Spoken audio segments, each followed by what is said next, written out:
تم وہی عقیدہ پھیلانا چاہتے ہو جو ہندوؤں اور یہودیوں نے اپنا عقیدہ پھیلایا ہے کہ ذرے ذرے میں ایشور اوتار لیتا ہے، تمہیں ذرے ذرے میں اللہ نظر آتا ہے، تم پیشاب کرنے نہیں جاتے۔ ہندوستان کی دھرتی پر دیوبند میں انہیں انوار نظر آتے ہیں، اور کیا بڑی بات ہے بھائی، ہو سکتا ہے باقاعدہ دیوبند کی بنیاد رکھنے کے لیے حضور آئے تھے۔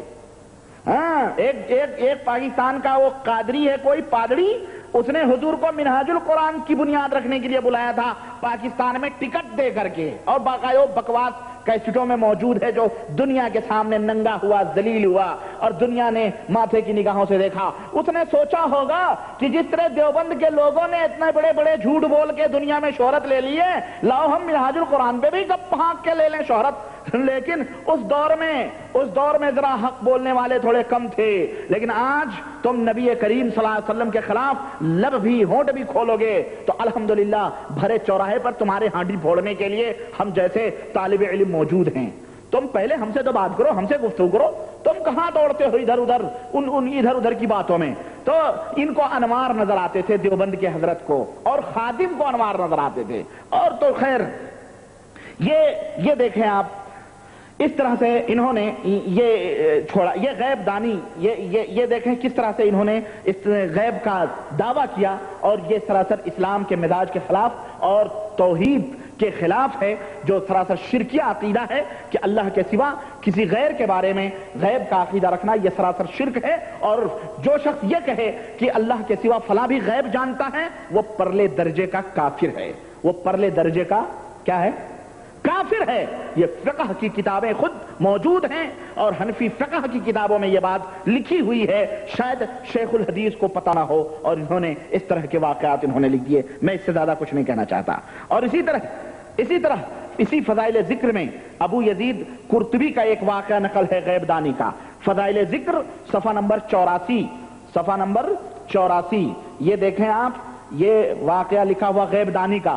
اب بریلوی اگر بیچارہ کرتا ہے تو اس کو لام تان کرتے ہیں، لیکن ان ہمارے تبلیغی بھائیوں کو یہ موٹے موٹے واقعات اور یہ موٹے موٹے گند نہیں نظر آتے۔ اور میں نے گند کے موضوع پر وہی بتلایا تھا، جو گند میں ڈوبا ہو اسے خوشبو کا پتہ کہاں ہو، اسے حدیث کا پتہ کہاں ہو، اسے تو وہی چیز صحیح اچھی لگے گی جو گند ہے۔ تو گند والے کو گند ہی اچھی لگتی ہے، اسے خوشبو نہیں اچھی لگتی۔ آپ قرآن و حدیث کی بات کرو تو کہیں گے ارے تم آئے قرآن حدیث سمجھنے والے، تم قرآن حدیث سمجھ سکتے ہو، بڑے آئے قرآن حدیث والے۔ آپ گند کی بات کرو، اس طرح کے گند کی واقعات کی، تو ان کی سمجھوں میں بڑی جلدی آتی ہے بات۔ یہ دیکھیں ایک گند شیخ الحدیث کا اور ملاحظہ فرمائیں، اور میں اس بیچارے کیا بتاؤں میں، بہرحال، اور اپنے تبلیغی بھائیوں کو میں بتاؤں کہ میرے بھائی پڑھو ان واقعات کو۔ لکھتے ہیں کہ شیخ ابو یزید قرطبی فرماتے ہیں کہ میں نے یہ سنا کہ جو شخص، میں نے یہ سنا، کس سے سنا اس نے؟ کس سے سنا اس نے؟ میں نے سنا، کسی شیطان نے اس کو سنایا، اور کون سنائے گا؟ اللہ رسول نے تو سنایا نہیں۔ اگر انہوں نے سنایا ہوتا تو قرآن و حدیث میں موجود ہے۔ کہہ رہا میں نے سنا کہ جو شخص 70,000 مرتبہ لا الہ الا اللہ پڑھے اس کو دوزخ کی آگ سے نجات ملے۔ یہ واقعہ کس نے اس کو بتلایا؟ بہرحال کسی نے بھی سنایا ہو۔ میں نے یہ خبر سن کر ایک نصاب یعنی 70,000 کی تعداد اپنی بیوی کے لیے بھی پڑھا۔ ایک نصاب یعنی 70,000 کی تعداد اپنی بیوی کے لیے بھی پڑھا، اور کئی نصاب خود اپنے لیے پڑھ کر ذخیرے آخرت بنایا۔ یعنی ایک دفعہ نہیں، اپنے لیے کئی نصاب مقرر کر کے 70,000 مرتبہ پڑھ کے جمع کر لیا، اور اپنی بیوی کے لیے بھی ایک نصاب پڑھا میں نے۔ ہمارے پاس ایک نوجوان رہتا تھا جس کے متعلق یہ مشہور تھا کہ یہ صاحب کشف ہے، جنت دوزخ کا بھی اس کو کشف ہوتا ہے۔ مجھے اس کی صحت میں کچھ تردد تھا۔ ایک مرتبہ غور سے سنیں، شیخ ابو یزید قرطبی کہتے ہیں مجھے اس کے بارے میں کچھ کیا تھا، شبہ تھا، دعویٰ تھا اس کو۔ بہرحال ایک مرتبہ وہ نوجوان ہمارے ساتھ کھانے میں شریک تھا کہ دفعتاً اس نے ایک چیخ ماری۔ کھانا کھاتے کھاتے اس نے کیا ماری؟ چیخ ماری۔